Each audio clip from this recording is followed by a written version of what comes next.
This episode of The Bold Take is also brought to you by the very wavy, as Cap is demonstrating right now, the very wavy, the very creative New Era Marketing. That's not the hat company. It's the marketing company, NUERA Marketing. Check out their website. Their website is like a perfect advertisement for themselves because their website is incredible. And what they do partially is build websites. So hit up their website. It's neweramarketing.com. It has this really crazy like homepage, landing page right now where you can like spin around. Dillard, if you went to it right now, your mind would be blown. It's like colors and rainbows and stuff kind of.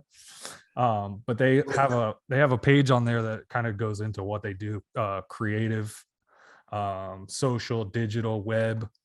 But you can tell by this stuff they do fancy websites, man. Some of their clients, Pratt guys,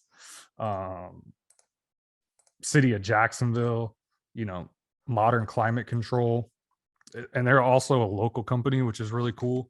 That's something that we always try to support. So we appreciate them, but I'm pretty sure every creative and marketing professional in town uses them. Have you guys heard any other ones? Like every single one? That would be impressive. That's what I'm seeing.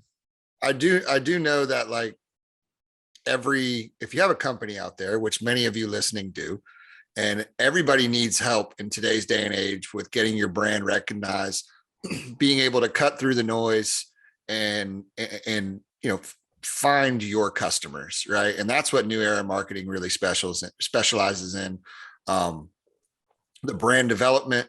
And then I don't think any company is too small, right? Like if you have needs on that marketing end, reach out to them. They'll sit down with you. That's the beauty of having a local company that's a smaller shop, that can give you that one-on-one attention. And that's what they're really about over there. It's a bunch of good dudes and gals. And they're hardcore Jaguar fans as well. So big supporters of ours. We're big supporters of theirs. If we ever join the current century, maybe we'll have our own website for the podcast. And I know one thing, the only people I'm calling is them, because me, Dilla, and Solly, we can't make any damn web pages. Facts. Again, New Era Marketing. It's NUERA marketing.com. Again, website speaks for itself. Visit it. Hit it. Dun, dun, dun, dun, dun, dun, dun, dun. Fresh from the smelly state of Ohio, everybody. It's the take. The Bold Take is back. Special guest appearance by Bella. Dog. Blah, blah, blah. We're back. All right, so you mentioned that Ohio was smelly. Which was worse, Houston, Texas, or Canton, Cleveland, Ohio? Wow, right into it with the heavy hitters. Oh my goodness. Okay, so Cleveland smelled better than Houston. Facts. Canton smelled better than Cleveland. Facts. So it's Canton, Cleveland, Houston for the last couple trips we've been on. Houston smells like a fucking sewer, man. I don't know. The food is way better in Houston, which the smells are worse. The food is better. The food that we got in Ohio, really not. I mean, outside of the pizza rolls, it sucked. Pepperoni rolls are elite. Listen, you ever find yourself off of some random highway in northeastern Ohio, 77, you can only eat one thing. That's it. Go to Jersey's, eat the pepperoni rolls, folks. That's the whole podcast. That's the only feedback we have from the entire Hall of Fame trip. Go to Jersey. How many orders of pizza roll or pepperoni rolls did we actually order? 5. We went to this bar 2 times. Twice. The correct answer is 5. 5 orders of the pepperoni rolls. 3 the first time. One was for there, 2 for to go, which was a clutch move, ladies and gentlemen. It was a clutch move. We got out of that abortion of a football game at halftime, and we got back. That's illegal in Ohio. We got back to the Solly Pilot, and there were 2 orders of pepperoni rolls just waiting in the back seat for us. So that was clutch. So 3 pepperoni rolls to begin the trip, and then another 2, I believe. Right after we watched Tony go into the hall, we went ahead had another 2. Well, what else were you going to do in freaking Canton, Ohio? You know, none of the bars we want to go to open till like 12 p.m. Go to George's Lounge and eat like 16 hamburger patties. All right, so folks, listen, we're back. We took a little hiatus, but we feel recharged. I think we're recovered from the Hall of Fame trip. I think we're all to varying degrees energized about the season, about the Jaguars of Jacksonville. So it felt like a good time to release the first pod. Don't know how long we'll go this episode, but we plan on doing a couple things. Maybe we might get a little wild, talk about tomorrow night's game, which might be tonight's game, depending on when you're listening to this. The second preseason game against the Browns. We might get into that a little bit. First ever game day release of the Bold Take Pod. Deshaun Watson did it. Epic. And then we plan on giving a pretty thorough review and a little bit of story time about our trip up to Canton, Ohio, in case you didn't get a good impression of how we felt about it and what we did based off of our social media. We figured we'd do the thorough Bold Take official review of the Hall of Fame trip. So which one we want to get into first, fellas? Roller coasters. Hell yeah. Get right to the best part. Then we're just gonna end the podcast though. We already had Bella. We talked pepperoni rolls, roller coasters. We're done. All right. So let me ask you a question. Did anything that whole weekend, other than maybe a few of our inappropriate jokes, make you smile like this? That's Come on, buddy. Come on. Look at that. Cap hasn't felt that good in fucking years. Look at here's the misconception about that photo. Okay, you're the really happy one. That look on my face is the oh shit look. No, look at that smile. Look at him. Look at him. Which one was that? Was that Millennium Force? Yeah, buddy. Yeah. Oh, you know what that was? That was so that the camera for that particular ride was right when you went into like the black hole part. The tunnel, yeah, the tunnel. And the tunnel. And I thought it might have been, some of the substances we were consuming during the trip. Like, I don't know, my depth perception was off at that moment. And I legit thought that I might hit my head on the tunnel. And that's so hold the photo back up. There's the context behind that. That look on my face right there. That look on my face is me like thinking, oh shit, I might hit I thought I was going to I thought my head might hit the top. You also low key, like we're pulling some G's in this photo because you look like you have the fattest dip in your chin of all time. Look at that. Yeah. Well, the best part about some of those coasters too was like the dudes were like, no, sorry, there's no cubby hole on this ride. You got to put your hat in your shirt. Yeah. You look like you got this like horn. I looked at some of the other photos, like it looks like you got this horn like coming out of your chest. Like, yeah, that was very strange. Absolutely.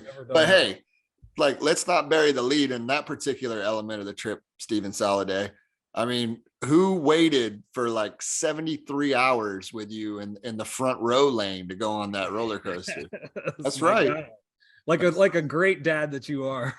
That's right. There was nothing better than looking straight down that fucking thing in the front row, and like it was amazing. So tell the people, all right, tell the people what that ride is. Tell them what you're talking. We can get into the Cedar Point review if you want to. So Cedar Point is like one of the biggest roller coaster meccas in the country. So they have some of the highest rated roller coasters. I think it is the biggest. Like I've never heard of one that like rivals it. They have like 22 or 24 roller coasters. It's insane. Yeah. So when I was a kid, we used to always go to my dad's hometown, Easton, PA, which is right by the Jersey border. And the park in Allentown is called Dorney Park. And that's like another one that has a similar ride. And I kind of just like fell in love with riding roller coasters. It was my favorite thing as a kid. Always looked forward to that. And so like sometimes I would watch like those infomercials back in the day, like in the late 90s, you know what I mean? And it would be like going over all the roller coasters and shit, and like half of them would be at Cedar Point. So I always just thought like I gotta go to this fucking Cedar Point place one of these days. Took me until I was 34, but you know what? I took full advantage anyway. Hashtag Solly bucket list. Had a fucking bunch of fun. It was great. It was so much fun. I had a blast. That ride was called Millennium Force, like one of the greatest rated coasters in the country. It's 310 feet tall. It goes like 95 miles an hour. It's just fun as fuck. You feel like you had a heart attack when you are finished with it, but in a good way. You feel like your heart is about to explode out of your chest. It feels great. It's an adrenaline rush. And we were told by our pal Blake Zona, who last minute decided not to go on the trip. We won't get into that or give him a hard time. But he gave me this microphone after I ate dinner tonight. So shout out to Blake Zona. Even though he's lame and he decided last minute. Did I mention that last minute he decided not to go? I don't know if I mentioned that. Yeah, that he was lame last minute and didn't go. Yes, it was something like that. I don't know. That could have been it. But he was like adamant, right, Sally, that you had to do front row on that coaster, right? He made us wait like an extra probably half hour, but I think it was worth it. Which at that point, so me being like I'm probably like right in the middle of you and Dilla. Like Dilla doesn't hate roller coasters, but he also like at certain points is like, yo, I don't know if this one's for me. That big ass one you're talking about wasn't for me. I rode everything but that one. You did, didn't you? Yeah, I have a pretty simple theory when I go to a theme park. There's the biggest ride there and the littlest ride there, and I don't really care to ride either of those. I'll ride everything in between. And that's just kind of how I live my life. You know what I mean? Just keep it in the margins, my man. Yeah, so I at a certain point, Solly was just on cloud nine, and he's just pointing. He's like, all right, we're going to this one next. We're going to this one next. And it might have been after like coaster number 4. I was just like, damn, we're really just going to ride all these coasters, aren't we? I know. Hey, there was a point, Solly went to the bathroom, surprise. And Cap is like, yo, you think we're just going to like for real ride roller coasters until 5 p.m.? And I was like, man, I hope not. Like, I'm starting to get the shit beat out of me. Like, and Solly's like, this is the best place ever. Solly legit was like, he was just walking out like a pillow of air the whole time. He was happy. It was awesome, man. It was definitely hashtag Solly bucket list. I appreciate the shit out of y'all for bringing it. And the funniest thing about all this, we can move on from the Cedar Point podcast here. The funniest part of all of it, though, is like I remember when Zona bailed, because it was really Zona and Solly. Zona is basically like me when it comes to that. Like he would have been there all day. Yeah, he was giddy, and he'd already been there, so he was a different level of giddy. Like he knew what to expect, and he loved it, and he couldn't wait to go back. Solly was like jealous that Blake had already been there, and he had to hear all the cool things. So he's like, "Yo, I'm gonna, I'm in." And then Dilla and I are like on the side texting each other like, yo, I could really give 2 fucks about this. Like, I just want to like drink some beer, hang out, and go to the Indians game. So it got to the point. Guardians game, Guardians. Whatever. Listen, the way I look at it is the city of Cleveland should just throw out the window trying to be PC or like when you trade and trade for Deshaun Watson and give him the first ever fully guaranteed contract in the history of the NFL. Like let's just call it what it is. So no, but the funniest part was just that Solly, you were like at one point, well, we don't have to go if you guys don't want to.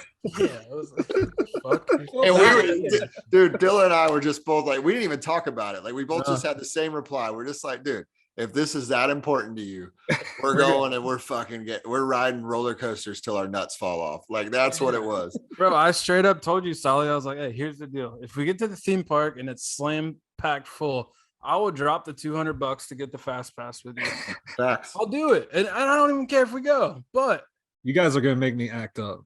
But if we get there and there's no one there, which it was, that was the funniest part about the whole place was when we watched someone get in the fast lane, the fast pass, they call it in Orlando. And we immediately entered the regular person lane and we walked all the way in line, and we ended up right behind them. That was the most like validating like experience. Well, except for the ones that flew to Canton and flew back home, we beat them in our. That was really validating too. But besides those two things, that was really great. We have a very recent customer review for our partner, A1 Sliders, where you can get a free estimate at a1sliders.com. Call them 387-538-6835. Our very own Mr. 10,000, the Dillical. So I go over to my sister's house today. She's putting her house on the market on Friday, and I notice I don't hear anything. And I realized she got her sliding glass door fixed. So shout out to the guys at A1 Sliders for rolling through and taking care of that. Guaranteed she's going to get an extra 10% when she sells her house because she's got a badass sliding glass door. Facts. Guaranteed. Hey, quiet. That's what her sliding glass door sounds like right now. That was smooth. Boom. That was smooth. Again, the website a1sliders.com. They do work from New Smyrna Beach up to Jacksonville, and they will give you a free estimate if your sliding glass door sucks like Dillard's sisters used to. What's the number? 386-538-6835. Boom. A1 Sliders. Oh my goodness. All right. So we just kind of blew our load there totally and went to the best part of the whole trip, but we can get into a few other as I knew it would be. We can get into a few. So let's start here. I mean, y'all rolled up road warriors, right? Absolute road warriors. I think you drove that on the way up there. It was something like 47 hours or something. It was crazy. I went to more rest stops, like actual government run rest stops on this trip than I had in my whole life. And I've been to every single state in the continental United States. You see what I've been doing the whole time? See that? Just drinking water. That's all I did too. I'd be like, bro, just stop drinking. We're sitting in the fucking car. Grow up. I'll die. We did it. I'll die. So y'all made it to our Airbnb like, a full day ahead of me. I flew up. I was bougie, flew up there, and the boys picked me up. I think I tweeted this out. The boys picked me up from Cleveland, Regency Square Airport. Their airport is so ghetto. Cleveland DeAndre Hopkins International Airport or whatever Square it's called. And I hopped in and we went straight to Canton. The vibes were high. We had kind of organized a little, very loose pregame, like, hey, Jags fans, the team isn't doing anything, like, meet us at this bar. And so we were hightailing it for that bar because our homie Ryan up that way, that lives up that way, shout out to him. He's like, yo, I go to this thing every year. I get free tickets. Usually around the stadium, it gets pretty live. That Jersey spot, closest bar to the stadium, is probably going to be pretty busy. So him and I are going back and forth. I'm like, yo, we'll probably roll in town 3:30, 4 o'clock. You think we're good? He's like, yeah, I'll try and snag a table. Bro, we get there and I keep waiting. Canton Live is around. I'm keep waiting for like all these NFL fans to come pouring into this bar. And like, it was maybe 75 Jag fans and like a handful of other people. And like, that's all that came through this bar. And you could tell the bar had staffed up too. Indoor, outdoor, big patio. Like, now, granted, the weather wasn't great. Right. And so we're sitting there and, we're chopping it up with some folks and it was cool. It was a good time. It was tight. I had a good time. I had a great time. When we left there, no bullshit. When we left there, I'm like, all right, well, we're about to walk up to the stadium now. I'm sure it's going to be live. Like, it's the atmosphere, the vibes are going to be high. The atmosphere is going to be good. We from Atlanta. You don't want no smoke. We'll get into that in a second. So we go rolling up, and I don't know about y'all, but the vibes didn't get any better. Like, it was the weirdest experience, man. It was very strange. Yeah. Yeah. It honestly felt like, I don't know, like Sandwood Fletcher's had more juice than that. Seriously. Yeah. Oh, for sure. I've been to way more live high school football games in Jacksonville than that. Yeah. In fairness, there were a lot of people there, especially for the weather. Like, I mean, there was 20,000 people there, easy. Place seats like 23. But I made the analogy that it was very similar to the London game in the sense that no one there, save, the few thousand Jag fans that traveled from Jacksonville, really felt that invested in anything going on. It was. I'll go ahead and say a few of the Jags fans are probably not really that invested in what was going on. You got Jake Luton fucking throwing wide, for sure, wide right by 30 yards and shit. Like, Dude, he had that one throw that landed like 8 yards out of bounds. And I was like, bro, what are you? It landed in Akron. I think it landed in Akron. They actually went back and looked at it on film afterwards. But no, what I meant by the Jag fans is like, if you try for the Jag fans that like traveled from out of from state, Jacksonville. yeah, like which is just all of them, most of them for the most part. good amount of Yeah, them. for the most part. There was definitely locals, and there was a bunch of cool locals. Yeah, Like everything else, dude. Anywhere we go, like, and I think facts. I tweeted that after we left the game and we were cruising back to Cleveland. Mhm. The highlight of that entire first day was just getting to see some people we hadn't seen in a while, and B, meeting new people, new cool people. I mean, Dilla had one dude just straight up handing them presents in the parking lot. Like, That was so cool. And yeah. People's bucket list is a smoke with Dillard. Like, that's their bucket list. Damn, I get to live that bucket list every trip. That's good. I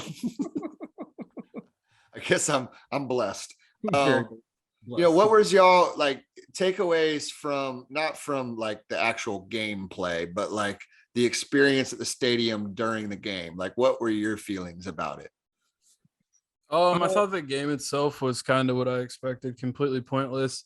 And I think it's just in how it's set up now with when they play the game. Now that it's on Thursday, it's before the like induction ceremony.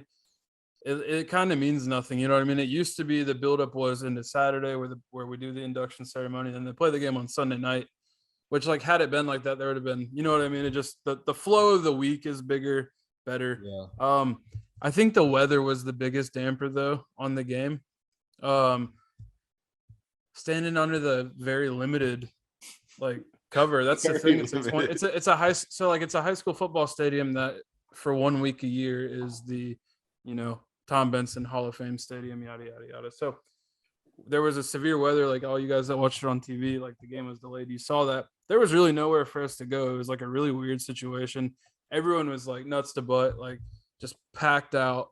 And it was cool. Like everyone made the most of it. Like we were busting jokes. All the fans were. It was fun. Like that was more fun than the game itself. And then it kind of led into the game. I'll never remember the Hall of Fame game that I went to for anything other than that guy in the front row eventually jumped on the field, and it was the worst like on-field fan moment that I've ever seen in my life. So, give the people. I think most people watching this probably saw all the tweets and the video and everything from this dude who was maybe 4 rows in front of us. Yeah, he was in the very first row, and we were in like 5 or 6 rows back or something like that. We were up close, and give the play-by-play. Give the play-by-play. Yeah. So I'm sitting next to some cool cats. I can't remember his name. Cap sold him the tickets. They're sitting to the left of us. They like drove in from a little bit closer. And he like taps me on the shoulder and he's like, yo, that guy down there is like talking about jumping onto the field. And I was like, oh, hell yeah. Now this is something worth watching. Like I am invested. And then like we all kind of like start like whispering it around, and like Solid made friends. Solid's like 3 or 4 seats over to the right. Cap's in the middle. And then there's a bunch of bros that we don't know, but Solid and them are like, they're having a good time. I made my own fun with my Raiders fan friends. Yeah, for sure. So like they're having a good time. Well, we're all like watching this guy and everyone's kind of egging him on, like, you won't do it, like, come on, bro, you're soft, like you won't do it. And then somehow a number pops up and it's like $300. The guy's saying like, you guys will give me $300 if I get to the 25-yard line, which the way I'm looking at it is like, yeah, dude, if you jump on the field, I'll never see you again because you're gonna go to jail. So like, sure, $400, like I could care less, you know what I mean? Like everyone's like yelling, and I'm like, I got $50, bro. 600. Like, so the number's running, everyone's goofing off, and then the guy kind of like sits down and acts like nothing's going on, and I was like, oh shit, he's not gonna do it. No bullshit. The next move was like straight up one motion, leg over, and he starts to, I guess, run, but it's the most like pitiful run you've ever seen in your life. It's like a mix of Mike K and LeVar Ball.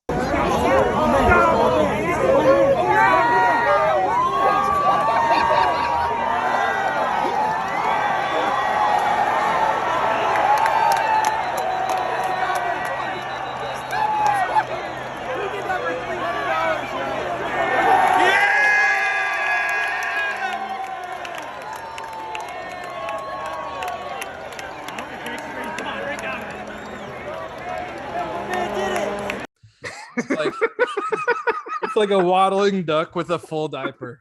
It's a really like impressive sight to see. So this guy's like can't even really do it, but he's doing his like, you know, his waddle poopy pants run. But in this guy's head, he only had to get to the 25-yard line. He was also wearing a tank top, a tie-dye tank top. Oh, we're gonna don't worry. When this rolls on YouTube, it's gonna have the video playing while Dilla's talking. You guys will see it. I've got from start to finish. So anyway, the guy gets he runs onto the field and he only gets to the 25-yard line because in his head that's the goal.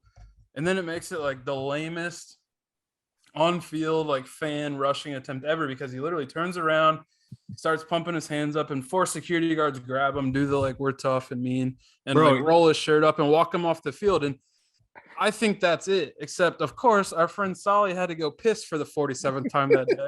So he's down in the tunnel and he sees the guy getting hauled off and he snaps an action shot. So shout out to your little bladder for getting the final act picture. Well, the lamest shit about this is the guy gets to wherever he has to get to, right? The 25-yard line or whatever. And he turns around like they're going to hand him the $300 right there on the 25-yard line. He's like everyone in the stadium was going to clap for his prize. Like, what are you doing, dude? I mean, so context to like who this dude was. We saw this guy come in with his 2 homies, like as soon as they walked in, because he was inebriated. It was something harder than anything any of us do. Whatever he was on was much harder than anything that we dabble in. But he was definitely fucked up, and you just like he had on like the cheapest dad shoes. We're talking jean cargo shorts and that tie-dye tank top, and he just I remember thinking to myself, like, I think I've paid like over $100 per ticket for these seats. How did this guy get like front row? Like how did this happen? And so they come walking in, and he was one of the couple of guys that were sitting in front of us that just kept saying, Raiders. And so immediately you saw the dude in the tie-dye thing, and we're just like, oh my God. So, and he was just obnoxious. When the cheerleaders came out, he started like dancing like to him, trying to call out to him. He was cat calling. He was your standard like goes to that one football game a year, and he was fucked up. So he was acting like a fool, like an idiot. So when they started talking, and the whispers started making around, because he started looking out there, he's talking to his buddies. As soon as that happened, everybody in the section, like, I don't know if there was anybody who was like, don't do it, buddy, don't do it, it's not worth it. Everybody in the section. Everybody in the section's like, go for it. And so that then people start finding out all he has to do is make it to the 20, he gets $300. So I think I yelled out, yo, you make it to I said, make it to the 50 and I'll throw in another 100. Man, I really would have given him the extra 100 if he actually made it. That'd have been sick. And you just see, I'll never forget the moment. The 2 things from that I will never forget. And again, we'll roll the video when this is playing. We're talking about it here, but one, the look on his face when he decided that he was going for it was the most shit-eaten like kid who's about to steal a cookie. And he just puts that, he kind of looks one way, looks the other, puts that first goofy leg over the railing, and he goes. He just wins. Mike K is a great analogy. It was a Mike K type run. Somebody said something. I was like, dude, it was like race walking. Like that's what he was doing. He was Olympic walking. It was race walking. I don't know if you guys have ever seen like actual competitive race walking, but that's what it was. It was, and then shout out to the dude. Not only did we get the photo that Solly snapped, but somebody saw him like walking out in the parking lot. So I guess Buddy just got like a notice to appear or whatever. I didn't know that. Good for him. That's tight. Yeah. So he didn't even have to. But Somebody anyway, tweeted it at you. I'm pretty sure. Somebody was like, "Oh, he didn't get arrested," or maybe they tweeted it at me. Yeah, I didn't Like, see "Oh, it. he I didn't didn't get know that. arrested. Here he is going to his car." Like, I'm pretty sure he in his car to drive home. that's Wow, scary. he was fucked up. Yeah. That's scary. Yeah, we It's Ohio. You can tell that type of shit goes on in Ohio all the time. so we made it to halftime, right? And then we hightailed it out of there. We got back to the Airbnb headquarters in Cleveland.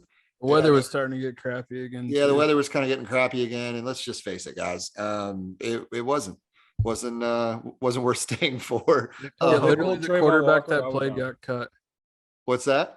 The quarterback that played got cut. And like, if we're being honest, our first preseason game is tomorrow. Oh, no doubt. And for me, it wasn't, when I've explained this to people since I got back, for me, it wasn't that the game was terrible. I mean, that didn't, like, if the second and third teamers would have came out and lit it up, that would have at least been fun. And like, it would have been cool. Yeah. I wouldn't have been against it. Right. You know what I mean? Like, Oh, that would have been sick. but just the whole vibe for me had very little to do with the actual game. It did not feel like there was any pageantry really. I think I was just expecting a little bit more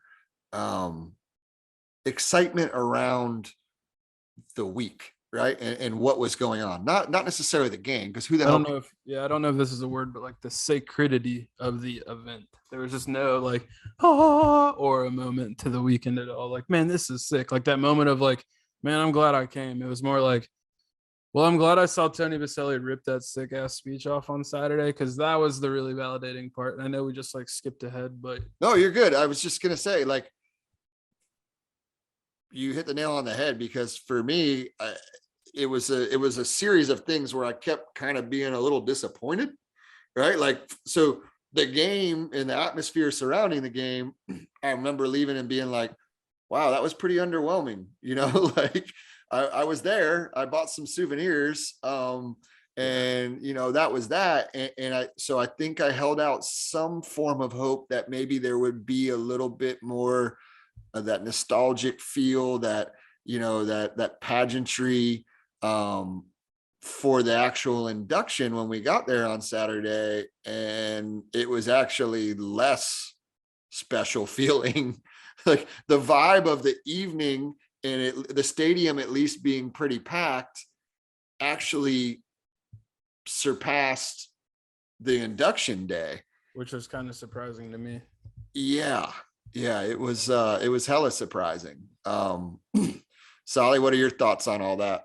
The induction day was like, somebody said it's kind of like a graduation that you're going to, where you don't, like, for your like fourth cousin or something like that, where it's like, you're just like, okay. I mean, until your guy goes up and then you pay attention or whatever. But I wasn't expecting especially the floor to be so empty. I mean, the place was very empty. It was really empty. It was, if it wasn't for the thousands of Jag fans that were there, I don't know the exact number, but it would have been embarrassed. Like, let's just put it this way. It would have been embarrassingly empty. It was bordering that anyway. I think they probably did a good job on camera, like not making it seem like, it was empty, but it definitely was. I mean, we bought those tickets. We bought tickets on the floor and we got them for really cheap. So that makes sense. We bought them like the day before. The day before. And they got us into the Hall of Fame, which saved us like 20 on the back end, which made them like even more valuable. Big time. I mean, the value was high. Yeah. Very much. I mean, everyone was like getting in line to buy Hall of Fame tickets, and I was like, no, I remember when we first saw the link. If you get a wristband, you get into the hall for free too. And sure enough, we did. That shit was sick. Where we fucked up was buying those game tickets so long ago. If we had bought those the day before, we probably would have saved $80 each there too.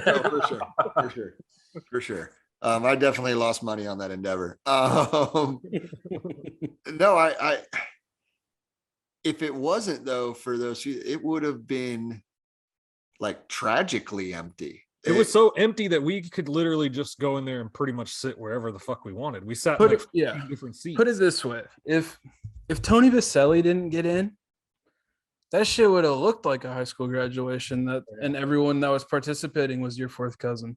It was ghost town. It was all teal. And the weirdo referee guy that got in's like third cousins were there. And It was not. I will say this too, though. It was not like a star-studded Hall of Fame class. for sure. And like, the other teams, we've never had a Hall of Famer before. So that's like a new thing for us, something that Jags fans have never been to before. So I kind of get it from that perspective. And like other teams, like Packers, like, are you going to go for Leroy Butler or are you going to go for, Brett Favre's induction? You know what I mean? Like Leroy Butler, which one gave us the Lambeau Leap? That's what I'm saying, dog. Like somebody said that to me earlier, like, oh, like he wasn't like, one of their marquee players. And I'm thinking to myself, that dude still lives in cold ass, like he's from Florida and he still lives in cold ass Wisconsin. But they get a fucking Hall of Famer every damn year, man. Like, really? That's but compared to us, Well, so, I mean, fuck, dude. Sandalwood's got more Hall of Famers than we do. But no, that's my thing too. Like if we genuinely look at it, for as great as Brett Favre was, because they go straight from Brett Favre to Aaron Rodgers, the wow factor for like Favre, he was sick as fuck, but they don't know what it's like to have a bad quarterback. They're like, of course he was good. All of our quarterbacks are good. They're weirdos. Well, not just that, but like, Solly, your point would hold more water with me if there was more than like 47 Packers fans there total. Like they're supposed to be one of the marquee fan bases. They've got Packers. I guarantee you there's a Green Bay Packer, a Packer backer, or whatever. I think that's what they're called. Yeah. Their fan club. I guarantee you there's a chapter in Cleveland, Ohio. Like all 14 of them were there, man. Shout out to our dog Juicy Moose's dad, who was a Packers fan. Yeah, they rode in deep from north of Milwaukee to come hang out with the gang. Shout out to the guy in the Packers hat and the Jets shirt that told you to shut the fuck up during one of the speeches. He didn't want that. No, not even during the speech. It was between them. He didn't want no smoke. It was in the middle of Richard Seymour's very sacred speech is what it was. This place was so fucking dead that there was a guy 3 rows in front of us that could hear everything Dillard was saying. And I wasn't even being loud. That was like, and he was just so rude. Everyone needs to know that. In fairness, there was a point where I was almost going to be like, yo, you're kind of loud, dude, because you were talking kind of loud.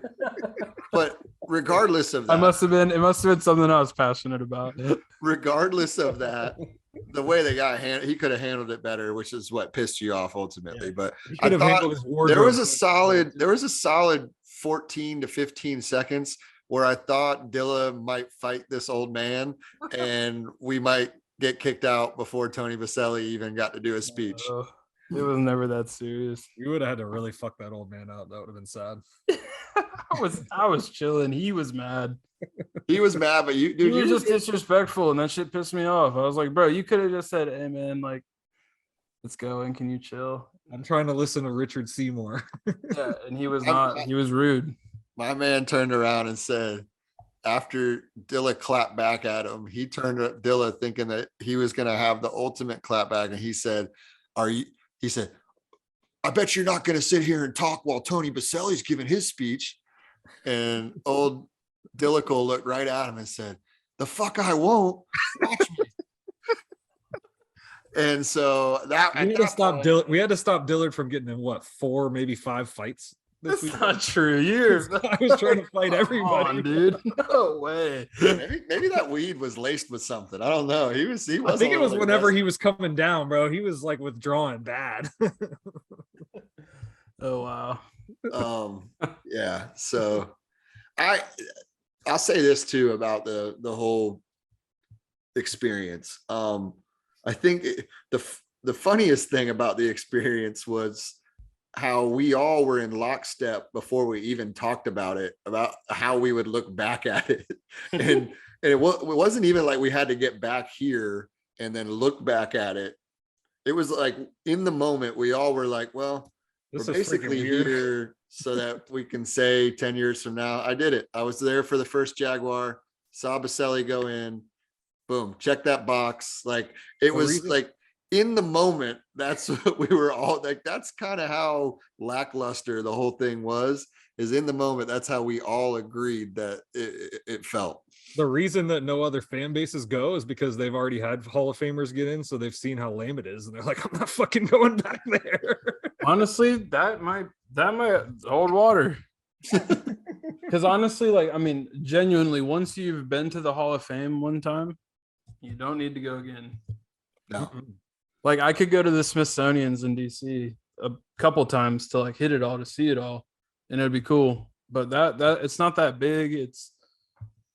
I mean, you see it all. If you spend an hour there, you can catch everything in detail. And then after the induction, we go into like downtown Canton, right? We go to this brewery that's like pretty freaking sweet. It's like big. It was so cool. Nicely renovated, pretty good beers, and it's like fucking a ghost town in there. There's like one other table of Jags fans and us, and that was about it, right? Right after the fucking ceremony, like downtown Canton after the ceremony was an dead. absolute ghost town, yeah. Which was really like surprising. I was not expecting that. And I mean, I guess everybody's invited to these parties. The players all have parties, and all the media goes, and you know, families go, and all that stuff. And fans, I guess, you know, I don't know, maybe some fans go. That's not really like our scene. We didn't want to be involved in that, and we wanted to go find some like local bars and have some local brews and have some fun. Yeah, that place is a ghost town. That was shocking, to be honest. I mean, how often does Canton, Ohio have that many people in town for events, right? Once a year. Yeah. And so I found myself wondering, like, how dead is this downtown area when it's not induction weekend? Like, it was odd. Yeah.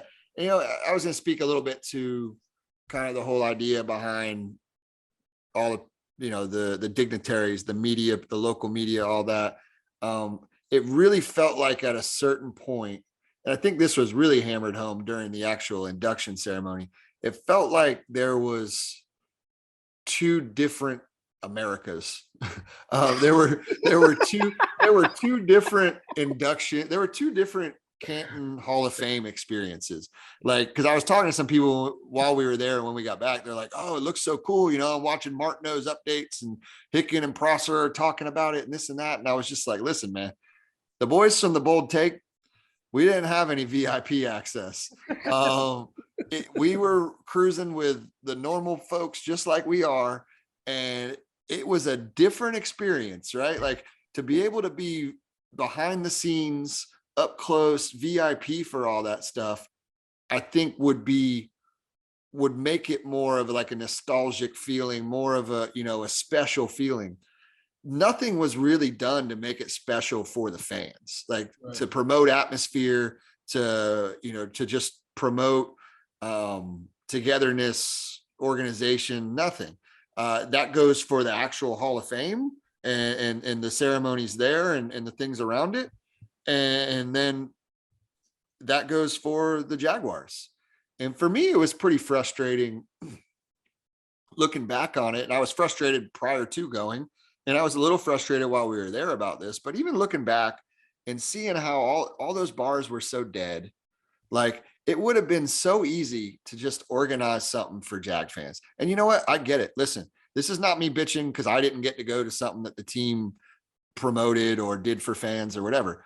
Don't invite me. I know they're not our biggest fans down there, right? Like, the whole clown stuff last year and half the stuff, as critical as we've been, I get it. The front office, the people there, Shad, Tony, whomever, from the top down, not big Cap fans, probably not very big Bold Take fans, big Dilla fans. So with that said, don't invite us if you don't want to. Put a photo of us up at the door that says we're not wanted, whatever. But for it to be the first, I guarantee you there will never be as many Jag fans that travel to a Hall of Fame induction as there were to that.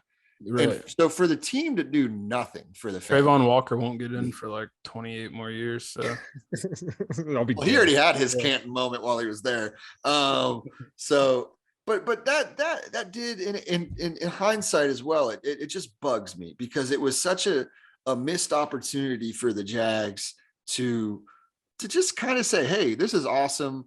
this is a moment that not only has significance for the organization and for Tony, obviously, first and foremost, it's about Tony, right? I'm glad Shad spent $1 million or whatever on Tony's party, as he should. I heard it was awesome. Well deserved, right? I mean, absolutely 100% do that. And I'm not even asking for anybody to turn around and pay for anything for the fans. Just organize something. Take a few hours to organize something. Have a few lower level Jag employees there, thanking people for coming, welcoming people in. Do it for a few hours. Have Bud Light sponsor it, $2 Bud Lights, whatever, and be done. And there was just zero effort. Not only was there no event or really no thank you to the fans or any kind of attempt to bring the fans together, there was just zero effort. And so that's disappointing. I get it to a degree.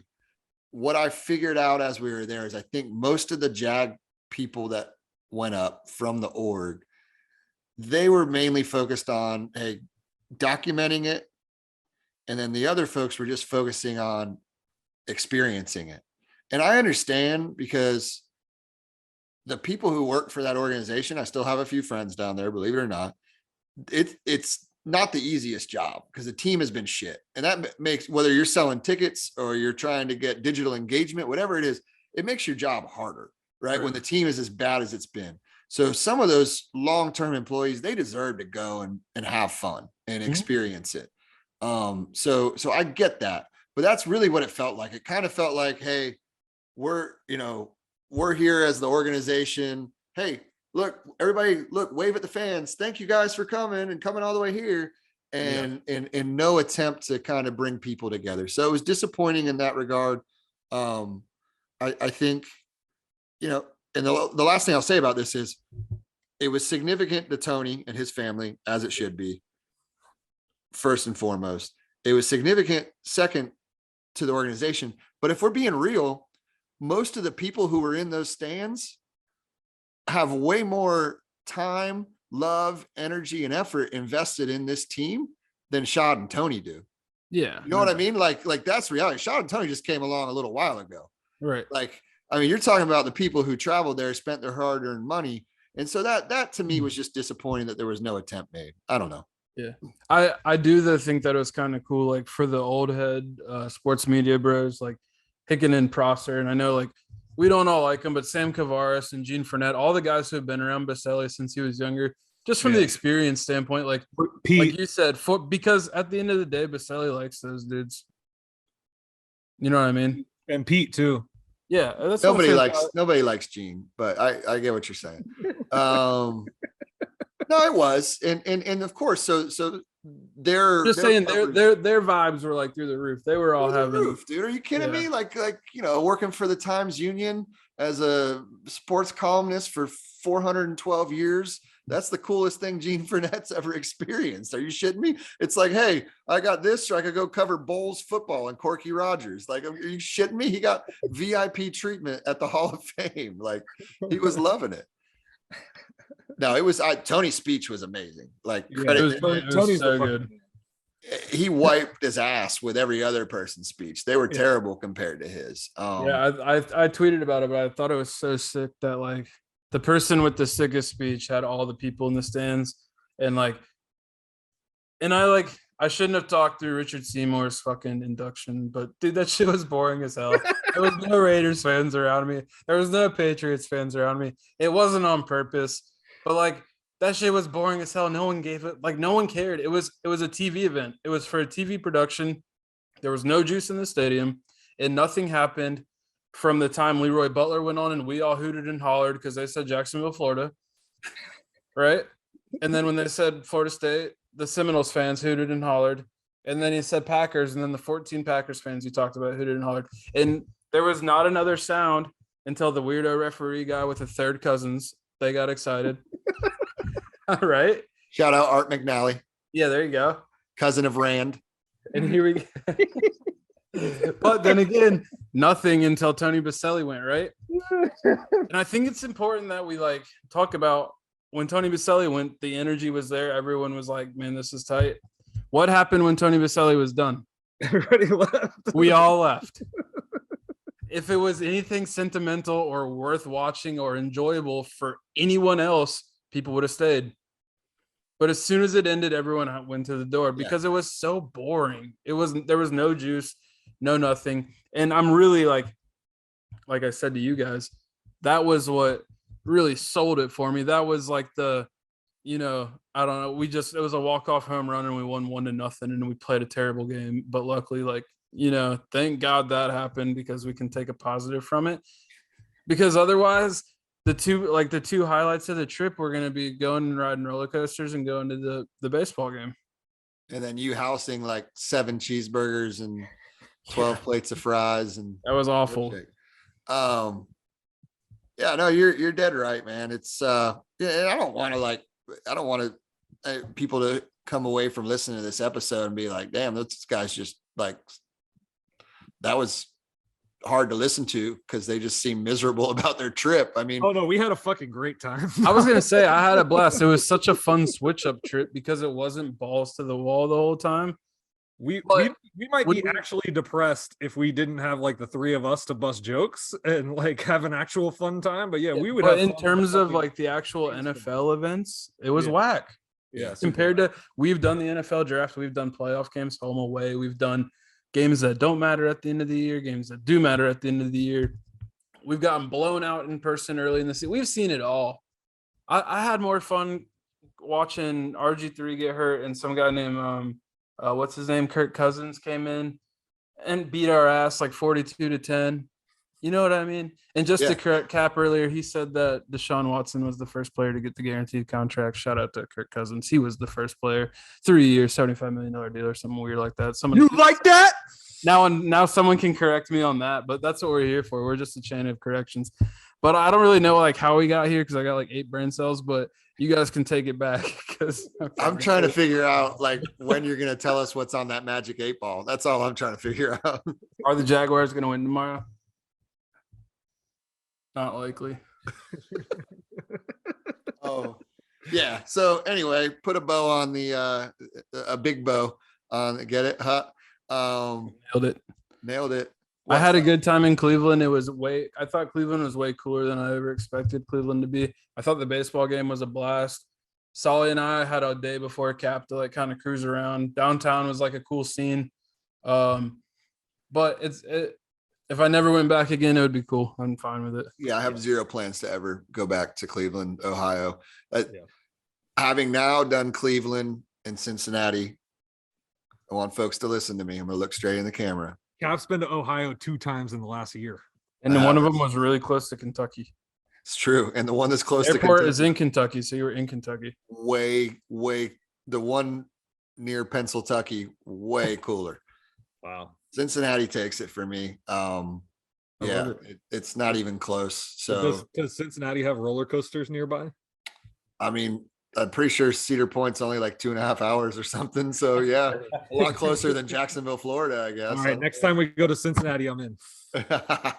My man Solly gonna take another trip up. Like as Cat, before you got there, Solly and I were riding around downtown, and I was like, well, so we're in front of the like Rock and Roll Hall of Fame, and I can always tell people I've been there. Yeah. We didn't go inside, but I looked at it. I was like, we yelled out the window on the water. We yelled out the window to like 5 people that Deshaun Watson was guilty. 5? You mean like 50? I meant ask just me.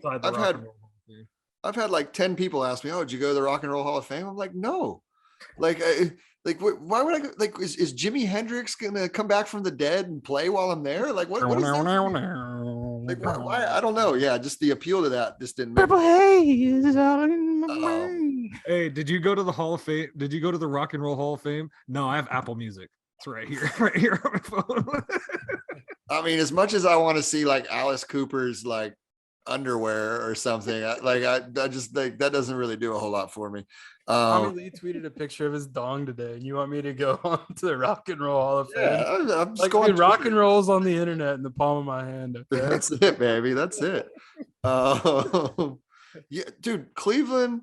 I was Progressive Field, Jacobs Field, whatever you want to call it. I was so impressed by it. I've been to, I don't know, 28 parks now, whatever it is, different MLB parks. Been to a bunch of them, and I was pleasantly surprised. So shout out to Cleveland. Y'all got a really cool baseball park. That's great. I haven't been to 28 parks, but I've been to like 16, 17. So I've seen my fair share. I thought it was sick too. Yeah, it was. Also- And part of it, I think, too, is I just didn't have very high expectations for it because I know it's kind of an older park. It's not one that you necessarily hear about people saying, "Oh, you got to go to Progressive Field," right? I mean, it's built around the same time as Camden Yards, but Camden Yards has way more pub about being like a cool place, the warehouse, all this stuff. Pickles across the street, like this just got stuff you know about, even if Right. you don't live there, you're not an Orioles fan, you just know. And I'll tell you this, they've done a great job there in Cleveland with Progressive Field, like kind of going back and the remodels that they've done, opening it up, putting that rail seating in so that people can just go in and That's chill the for sickest 15 thing, man. have a beer. Like, I mean, that is they've done a really, really cool job with it. So I was impressed. I think it was worth noting too, when we were in left field, like where we entered, that was more of like it was the $15 seats. $15 gets you in and gets you a beer, and it was the standing rails, just like it is out in right field. But the vibe was way more mellow, way more chill.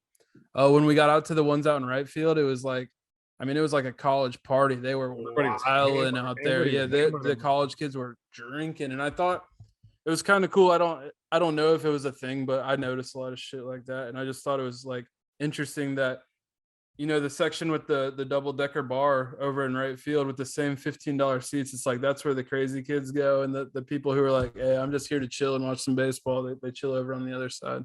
So I was talking to our buddy Noel from the Jumbo Shrimp, who's from up there, and he was telling me, he corrected me, I guess left field right there where we entered, that's not technically the district seats.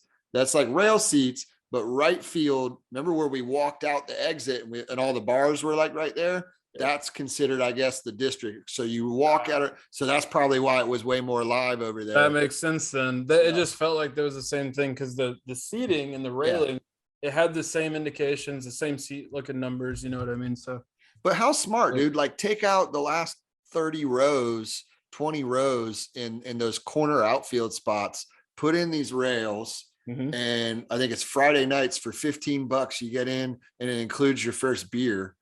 And like, that's fantastic. And then we learned while we were there, I guess like 2 hours pregame, they open up for anybody, and it's like $2 Coors Light. So we were looking at the rails there by the time we got over in like the fourth inning, and it was just crushed Coors Light cans like everywhere. And $1 hot dogs. $1 hot dogs.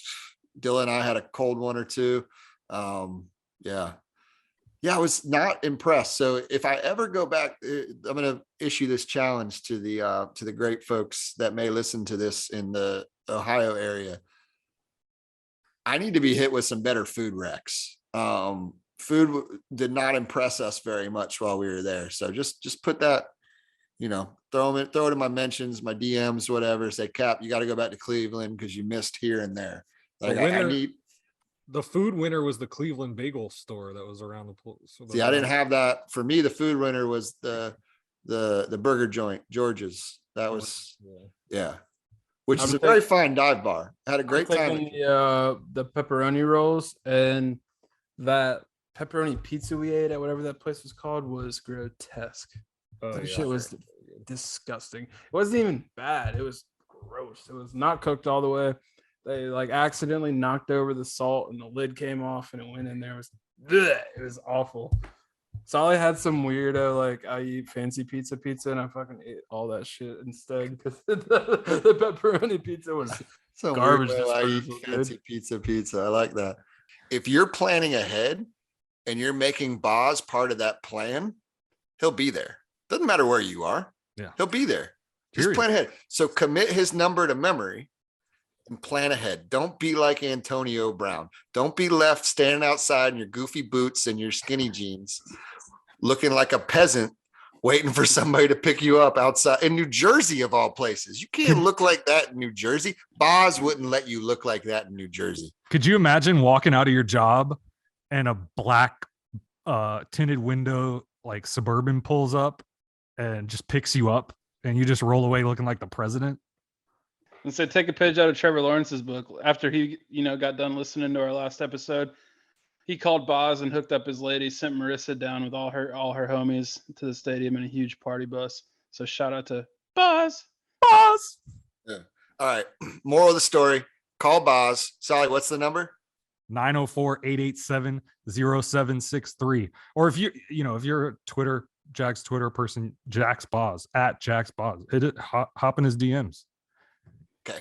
Moral of the story: if he's good enough for Trevor Lawrence's lady, he's damn sure good enough for you. Call Boz.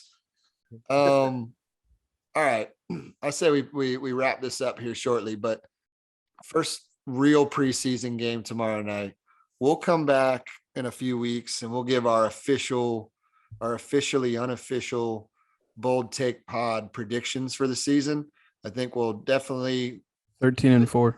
We'll keep it tradition and let Solly go through the whole schedule and pick out wins and losses and tell you exactly why. We will get to that at a future episode. But thoughts on camp thus far and the preseason game tomorrow, gentlemen, before we go. So first off, my most important thing, and I'm sure I'm gonna jinx it, and it's unfortunate, but I've been thinking about it, and I'm gonna knock on wood right now. Oh shit. No injuries, nothing crazy. I think it's tight. And no, think about it. The only goofy thing we've had is Christian Kirk dancing around. I have no response to this take. None at all. I think it's great. My words have no power. You guys are like the people that say if I tweet more positively, the team will be good. That's what you guys are acting like right now. I want you guys to think about that. Yep, it's the same thing. So I just want you guys to just go ahead and think about that. Why are you so negative? Yeah, I don't know. I'm excited about Zay. That guy keeps getting open against our corners. I think the young corner Campbell's really good. I think he's going to be extremely good this year. And I think in that situation, it makes Shaq Griffin even more valuable because I think he's a high end too. And as long as he's not supposed to be covering, the ones, he's going to play better also by default. And that's what excites me. That's who Zay Jones is getting open against, guys who should be good. And I think Zay Jones, a successful season for Zay Jones, this is where the success from the offense comes from. Every game or 3 or 4, you know what I'm saying? One game every month or so. He has a big game, 8 catches, 120 yards and a touchdown. And he can do 4 catches for 28 yards in between. But as long as he has those big games periodically through the year, that's where you're going to see success from the Jaguars. I went back and I was looking through Doug Peterson's offensive stats per player. And I thought it was kind of interesting that when the Eagles were good, the success came from 2 tight ends, which in theory we have 2 tight ends who should be able to contribute to the passing offense with Ingram and Dan Arnold. So if those guys can produce, and it was interesting. The one year, I think it was Ertz and Ertz and Goddard. They had almost similar receiving yards. You know what I'm saying? So they were scheming the ball to the tight ends on both sides of the field, which I think opens everything up so much more for your Christian Kirk. Christian Kirk's contract is going to look good if he produces. Nobody's going to care if he produces. Nobody cares how he produces if he does. I already forgot how much he's getting paid. I couldn't tell you. There you go. And see, that's kind of the point. So, that's everyone's negative with Christian Kirk. He's a slot receiver, yada, yada, yada. I've tweeted it 100 times. Everyone tweeted it 100 times. It is what it is. If the tight ends are successful, the running backs are going to get theirs. That's the other part of the offense. He rode with the hot hand, but he used multiple backs. You know what I'm saying? Jaguars have 2 running backs, Travis Etienne and James Robinson, very different styles. If he's riding the hot hand, if one of them is eating, he's going to let him keep going. That's what we've asked for forever in the past. You know what I'm saying? They would spell like a player who shouldn't be playing. So that's what makes me excited. Looking at the roster, how the roster's been built, #Balky Masterclass, you can see what the vision is, whether it's on purpose or an accident. If Christian Kirk plays the slot position like he did at a similar clip to Arizona, which really isn't even that high of receiver play, If he gives you that and Zay Jones gives you a big game every so often and the tight ends are producing and we're going with the hot hand and Trevor Lawrence is playing decent non-turnover football, there's no reason why they're not a good team. And that's what excites me right now. Here's the problem. The offense, the first team offense is going to play tomorrow. And once they shit the bed, I'm going to look like a dumbass. So it's up to them. It's up to Doug Peterson and it's up to the football team you love not to make me look stupid, because this is me being positive. This is what I actually think. So let's see what happens. It's Positive Dilla. Positive Dilla is back, Solly. He's back. He sounds like me. He sounds like me talking about Cedar Point. I just think it's fun. I think the defense is going to be more fun in the sense of we're going to have more turnovers this year than we've had in the past. And I think I was talking to Solly about it. The Jaguars defense in the past never gave up huge plays often, but we always gave up 25-yard plays. It was always big. They were always big chunk plays, but it was never like a 90-yard touchdown. It was because Andrew Wingard always chases the little guy down and pushes him out of bounds. You know what I mean? At the end of the day, that's the truth. I think you're going to see the Jaguars have some bust plays this year and give up a touchdown when they shouldn't, but it's going to come with the turnovers too. So I think that's something to watch on defense. You have to understand that's going to happen. You have to understand Andre Sisco. Andre Sisco is going to he's going to attack the football, guys. What does that mean? He's going to get beat too. He's young. Enjoy it when it's early on. You sound like that kid on that what's that podcast called? What's that kid's name? Yeah, there's a lot of podcasts. The Bold Take. The little kid. Sorry, let him go. He's on a roll. Hold on, he's on a roll. It'll come to you. Keep going, Positive Dilla. I'm enjoying this. The people are going to love it. There's so much like hashtag Positive Dilla is back. For once, when you look at the construction of the roster, you don't have to like talk yourself into like Denard Span, not Denard Span, it's a baseball player. Denard Robinson, who fake Jag. Denard Robinson, who was a quarterback in college, and we're hoping this guy gets meaningful NFL touches. And we used to talk ourselves into that being a viable option at running back. You know what I mean? It's stuff like that we don't have to like think about anymore. We don't have a head coach who doesn't know who Adam Glancis is. He doesn't know who Gotsis is. He doesn't know who anyone is. So like, I genuinely think if you like look at the construction of the roster, you can see the vision, and the vision is exciting. Here's the thing: if the Jaguars finish where I think they're going to finish next year, I know we're going to talk about predictions later on in the year. I think they're going to win 7 games. I've been like talking about that. If you win 7 games, you're in a really fucking good spot to get a receiver, and that's the only thing that's all the offense is missing. I don't know how good the offensive line is going to be. I have no takes on the offensive line. If they're not good, I understand the offense isn't going to be good, and I'll be wrong. But if they play average football, understand that the offensive lines in the NFL suck. Defensive lines are much better across the league. League average play is not good. Understand that. That shit's so annoying. Understand that average league play on the offensive line isn't good. Okay? So once you guys understand that, John Caputo with CBS. Now, if you guys like, I'm really excited because I see the vision for once. The teams that I watch that are really good, Alabama and like Tottenham, you like, whether it works or not, you understand what's happening. You understand what's happening. And it's exciting. When the Jaguars were good in 2017, who thought they were going to be good? Besides Duval Doom, nobody. Shut the fuck up, Solly. Besides Duval Doom, nobody thought they were going to be good. Do I need to show you my Big Cat Country article from before that year? Sure, run it back. I don't care. But I don't know. I'm genuinely excited, and I think that tomorrow after the starters play, the bubble starters, as I'd call them, like your safeties, the Thomas, you know what I mean? Like those kind of players, the slot corner is Herndon's having a really good camp. You know what I mean? Is he going to outseat Darius Williams? No.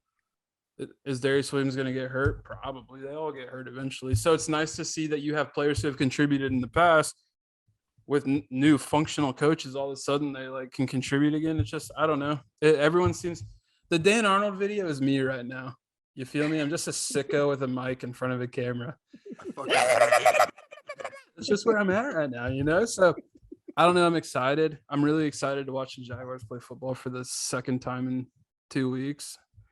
That makes me really excited. I don't know, man. I think we have a good quarterback, and I kind of talked for all of them. No one else has had this good of a like preseason conversation ever, but I'm here for it. I'm really excited for what's going to come.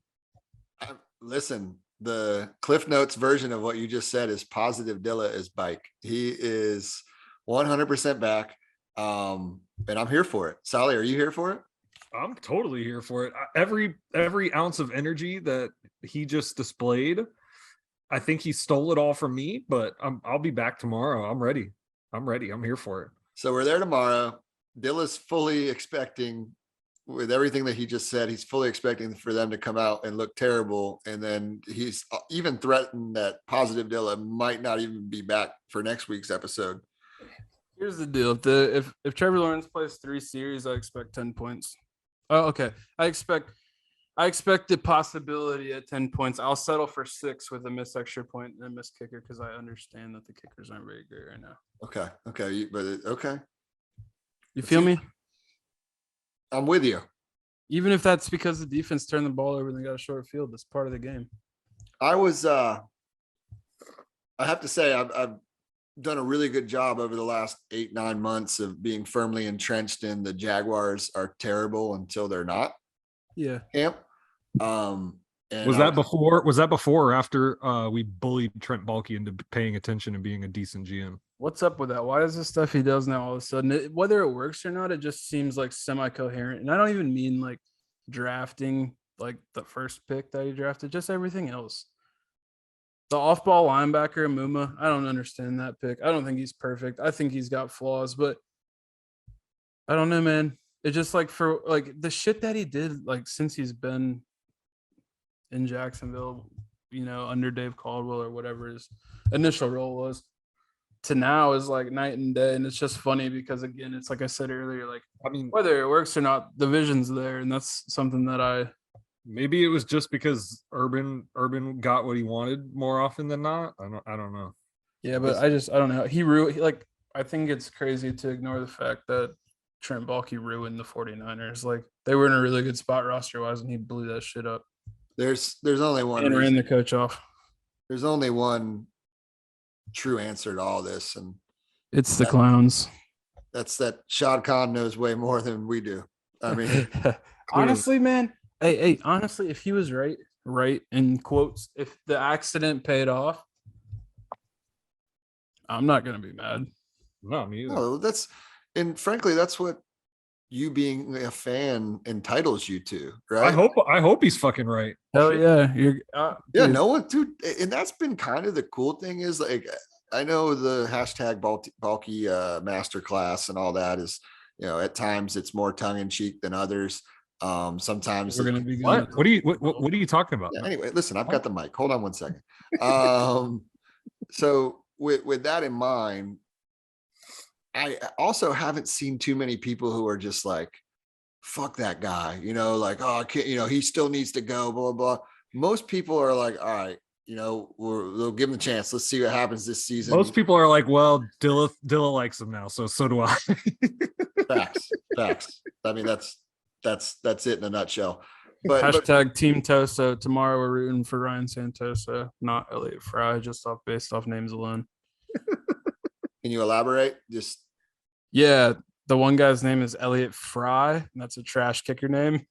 So we're not rooting for him. We're rooting for Ryan Santosa. Can you imagine the headlines in the paper after he misses like a big kick to win? You feel me? Like, I just don't need that in my life. Yeah, kicker Fry's Jags opportunity at late postseason push. Ever had fried Jaguar? Yeah, it just doesn't like that. This all around. It's just like, because it's just going to lead to more like bad headlines. And Gene Fournette is going to use that name in a headline so poorly that we can't have him on the team.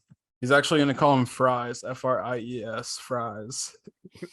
Elliott Fries. Wow. Well, Dilla gave you like 4 episodes worth of content right there. And I've been thinking about that. I've been sitting on, me and Sully sat in the car and for a while. Yeah. I was thinking about the Jaguars for a lot of it. I know I'm going to be mad at myself, but I've allowed myself over the last week or two reading our boy John Shipley's camp reports every day, and myself obviously being out there, #Cap at camp earlier prior to our trip. I haven't been able to make it out there because of work this week, but you know, what I'm seeing, what I'm reading, what I'm listening to is, you know, some dudes who look halfway decent. So I've now allowed myself to enter that stage, fellas, that stage of where you let your mind go to what if. Yep. What if? Well, what if Trevor is pretty decent? What if they really did forget about Zay? Have you guys thought about what the third down pass rushing situation D-line could look like? Honestly.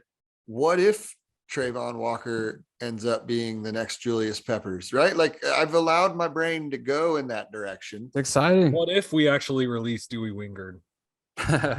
Yeah, no, check this out. I thought this was something that was worth noting too. Arden Key played in San Fran last year, I believe, and Oakland the year before that. And he said that, you know, after they played like shit in Canton, no, it's not a secret, they got gashed for like 150 on the ground or whatever. And he said like they come back for their first practice and there was no response. Did you guys see that? Mm-hmm. I didn't Yeah. know. No, so like I think 1010XL had the Cap doesn't watch 1010XL or Mio O'Brien at all. got you. So that's probably why. Anyway, See, this is how Twitter feuds start, Solly. anyway, Me and me are cool. no, they were doing an interview with him, and he pretty much said like, you know, there was no response. Like we straight up said in the meetings after the game, like, hey, this was bullshit. We need to play better. And they went on the field, and there was like a lackluster effort in practice again. And apparently he ripped them all a new one. And they asked him like why he did that, like, you know, the new guy in town, and he straight up said like where I came from, like where I was, that wasn't acceptable. Like if we played bad, we came out and we played better, or we handled it. And I like have to handle it. And I think he's going to be someone who has the Jaguars in games late. I think he's going to be someone who is going to be hitting the quarterback that leads to turnovers, because the Jaguars, that pass rushing, like if Trayvon Walker is a disruptive player, I don't expect a dude to have 12 sacks. If he's a disruptive player, if Josh Allen is who we think he is, he needs to be who we think he is. You got Arden Key on the inside, and then you got he's been on the team for a minute. He played at like Illinois. Roy Robertson Harris, Dwayne. No, Smoot. Yeah, so you got Smoot. So you got two guys who could destroy guards. Smoot's a decent end. He's turned into a really solid football player, right? Big Dwan Smoot fan right here. Yeah, dude, the two of those guys, Key and Smoot on guards, really isn't fair. And Arden Key is the stunt god. Trayvon Walker can destroy a guard.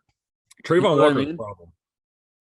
That stunt combo there is going to cause problems. And again, that's where I'm saying, like, I think there's hashtag you're hearing it. And I don't know. It's going to be interesting. Tell me why the Jaguars can't be 2017 Jaguars if the ball bounces right. They were only 10-6. It's not that crazy. No, well, that year, in fairness, a lot of balls bounced correctly for us. I mean, on the defensive side of the football, that's what I'm talking about. Well, I'm just talking about the other teams we played too, though. I mean, you look at the injuries and shit. Like, yep. And I don't know if this is true, but I heard Nick Wright say it. They got the softest schedule in the league, so I'm running with it.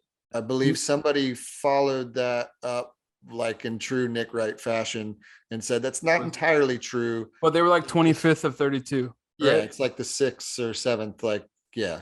Yeah, so they're playing a trash ass schedule, which really doesn't mean anything, but it's, you know, it's whatever today's date is, 8/11, so it's something to talk about.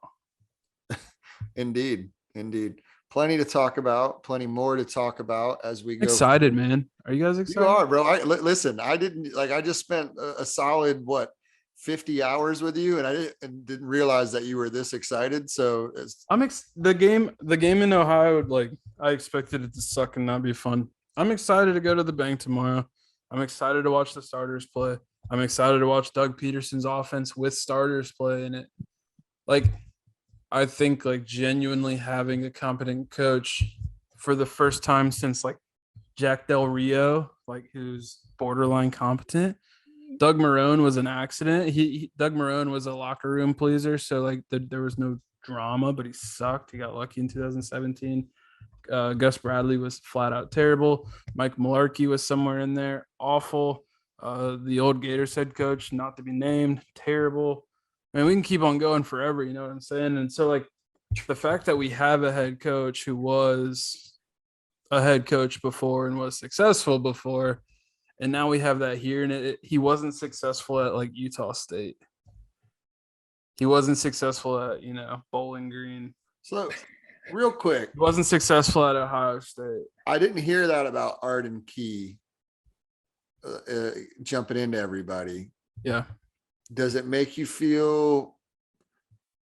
I see only positive out of that. Like, Yeah. first of all, does it make you feel at all like maybe Doug's being too easy on these cats? No, I think it genuinely is true that it's a player's locker room. We all have said it when we hired him, when they talked about it, when we were still debating who we wanted to be the head coach long time ago. Doug Peterson's worried about the quarterback, right? Yeah, but so my question though is, to me, that is a little troublesome. It also maybe to be expected. It's a very young team, right? They don't know how to win. They don't know what expectations should be. So I guess my question is, or not my question, but my point is, hopefully there's some people in there who want to join Arden Key on that soapbox and help build what the expectation and what the level is internally, because it can't just be. Oh, no, yeah. That's what I think the exciting thing is. Like, I don't know if you've seen the interviews with the O-line coach, and they're like that. Apparently, Scherf has like been there forever, and I guess the really exciting thing about Scherf is that Scherf playing right guard in right now for as long as it lasts. Shatley playing left guard. That's a fuck ton of football, and like next to the new guy at center, and the new guy at center is already smart. So if he has the experience playing next to him, he looks weak as hell. Like, let's be honest. Oh, let's not be that mean. He might be listening. And I tweeted his name one time and he favored it. So shout out to you. Luke Fortner. No, so here's the thing I think that's funny about Luke Fortner is something to think about and look for tomorrow in the game. Do you guys remember what former Jaguar is on the Browns? Taven Bryan. Taven Bryan. Starting defensive tackle. Taven Bryan is going to mush the shit out of Fortner tomorrow. Like, that's something that we should all like expect, because that's the one player's only way of being successful, and the other player's like super weakness. So I'm interested to see what he looks like with guard play. Interesting. So it's stuff like that I'm looking forward to. What's up? I think he's gonna stone Taven. And he might, and that's the thing. That's why one-on-one offensive line, defensive line drills only mean so much, because unless it's a true wide nine, you know, defensive ends wide, and it's a one-on-one, they pass them off so much and they get so much help from each other, and they have a running back, you know, checking, and they got a tight end coming in line. There's so many ways to like help protect it. Versus in practice, it's just a true one-on-one, which doesn't always. There's not many one-on-ones. Yeah. So I think if say Fortner is really successful against Taven, I think that's a really great sign also, and it's a good player to like key him up against early on. Interesting. Some tidbits for the folks there. Well, fellas, we will be at the bank tomorrow night. The Jaguars of Jacksonville will be there. Hopefully many Jaguar fans with signs making fun of Deshaun Watson will be there. If this was a regular season game, God, we out at the slab, we would go ham with the poster boards. Like, I've still got a few hundred poster boards and some Sharpies. Yeah, they're you sick fuck. You sick fuck. Oh, you sick fuck. There will undoubtedly probably be some chance in 124 giving that guy hell. Anything else, fellas? Do we want to address any Jag bag questions? Did we get some? Oh yeah, we got a ton, but it's would have cut all of us off a lot sooner had I known. I didn't see that. Okay. Let's save them. We'll do another episode kind of coming through. We got some stuff to talk to. Maybe get a lot of them are restroom specific after the burger challenge. So. Yeah, I took a huge shit. I walked across to that really sick bar that we talked about. I looked at the bartender. Yep, at the brewery, and I said, "Hey, have you seen my friends?" Because we had been there before we went to that dive bar to eat and drink. And she was like, "No." And I was like, "Oh, they must be in the basement." And the only thing in the basement is a sick bathroom. So I went down there and took a huge dump, and I got a picture of it if anyone want to see it. Not of the dump, but just of him in the action. No, I do have a picture of the dump. $8. Got you. Oh my goodness. Hit him up on OnlyFans. Only dumps. Venmo him and he'll send it to you. Yeah, only poops. only dumps. All right. Well, felt good to get back in the saddle. It did. It was like preseason for us, but It was. There was what's ironic about our preseason is we had the vision, the stats were there, the free agents stepped up. Look at The Carlos. starters played. My cat Carlos is balling. Yeah. They don't see him, but we see him. He's the glue that holds us together. he's like God, just all omnipresent. He's there. He's there, man. He's there. All right. Well, yeah, Jaguar football. By the time most people are listening to this, it'll be game day. So happy game day to you and yours. Excited. See everybody out there. Hey boys, I can't wait to never go to Canton again. Yeah. Well, listen, the good thing about going to Canton once is you never have to go back. You never have to go back. That being said, if you guys want to go to like Antarctica together, I'm in. Time out though. I'd be remiss. That's a false statement. I just put a false statement in the universe. I got to bring it back. I plan on going to Canton one more time in my life, and that's to see my buddy Dilla inducted into the Fan Hall of Fame. When Dilla gets into the Fan Hall of Fame, we are fucking. And you know what? We're throwing a huge party. Fuck the Jags and them not thinking about fans. The budget is going to be robust. We are going to jerseys. It's going to be pepperoni rolls for everyone. I don't know how fans get inducted into the Hall of Fame, but I feel like we have a new mission. Dilla to the Hall. Our girl Jasmine's bringing all the drugs. Shout out to the bartender. She was a wild one. Shout out to Jasmine. And yeah, listen, we are that's God. I feel a little bad now saying I'll never go back to Canton because I know that I'll be back there one day. Genuinely, the people of Canton were cool. I enjoyed them. True. Yeah. The people in Cleveland were pretty cool too. Facts. I agree. No complaints. No complaints about any of that. All They're right. like they have a little bit of the self-deprecating thing going on that we have going on. So we have You know who wasn't cool though? That Uber driver. He was kind of a dick.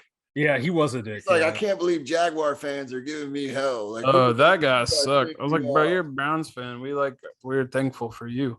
Yeah, no shit. I'm like, listen, man. Like, I think one of you said it, or maybe it was me. I don't know, but somebody was like, look, like, you're pretty much the one fan base we can talk shit to. Yeah, no doubt. That guy stunk. We've literally been to you've been to you've had 3 winning seasons since we've been in the league. Yeah. Okay. We've had 3 AFC championships. Exactly. Like, fuck outta here, guy. Fuck outta here. The only thing about the Browns and the Jaguars that was like similar was what I put in the toilet in that basement. Like, get out of here, you weirdo. Oh my goodness. God save the queen. All right. Well, fellas, I'm tired. We're done. First Love you, episode Jimmy. is in the books. Season 12 of Bold Take. Can't believe it's been 12 seasons already. Holy Um, shit. That's like 2 times as long as Tony Baselli. that's- oh my God. All right. I love you, JB. See y'all at the bank tomorrow. Love you, JB. I love you, JB. Dilla, What's up? you got to tell JB you love him. I did first. I said it before you. I didn't hear it. Didn't Nobody hear heard it. It's there. Carlos can cut it. He'll see it. I was first. I think you're just really high. Anyway. There's no way. I wish, but check it, dude. He'll see it.